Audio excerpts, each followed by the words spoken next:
Earlier in Winging It, we showed you how New York wines were part of the inaugural festivities. That got us thinking about tasting some wines ourselves here in the studio. Why not, right? Perfect morning for it, especially when it's this cold out. You got to have something warm. So we have Kelly Landwehr, joining us. So yeah, any morning is a perfect morning to drink wine. That's kind of my motto. So yeah, no, thanks very much for having me on again.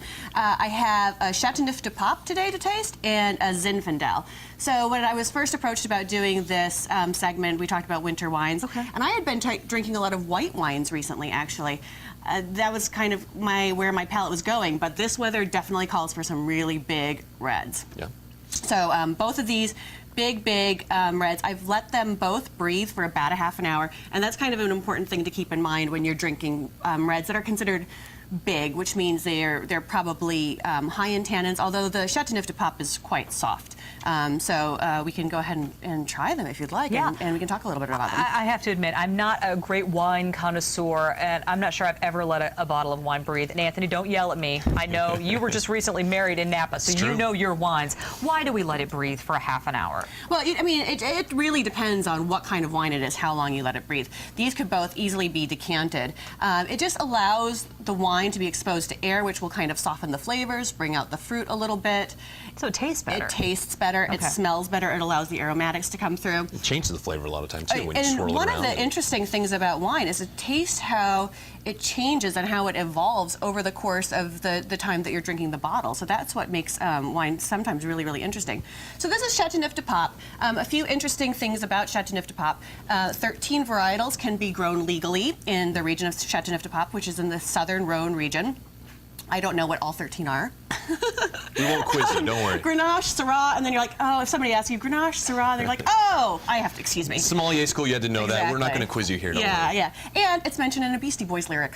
Nice. So there you go. You know, it actually is crisp. You know, you usually think winter, you think your heavy cabs and things like that. This is really a lot softer, and I could see it easily being paired with even lighter dishes. You usually think meats with this, but you could easily do a salad or a fish. This screams, to me, it screams out meat, and particularly like game meat. This would be really good with venison or boar. If you don't have any boar lying around, you could certainly do lamb. Who doesn't have boar lying around? You know, if you don't have access to boar, lamb chops, this would be perfect with that too. Well, and I can't do sweet, and this is not sweet. For me, it's not sweet at all. No. So. No, not at all. But the fruit really is able to express itself, so it's a lovely, lovely wine. And then the next one, if we all want to... Oh, hold on. If we have to. We have to do this for TV. Exactly. So the next one... Love my job. This is a big Zinfandel. So this is high in alcohol. This is a 16.5% alcohol content. Ooh.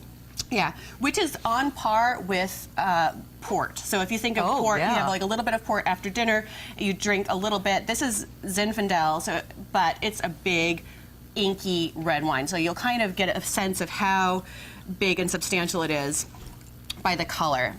Right, even the color, you're right, looks a little darker, a little richer. Darker. This is from Howell Mountain in Napa.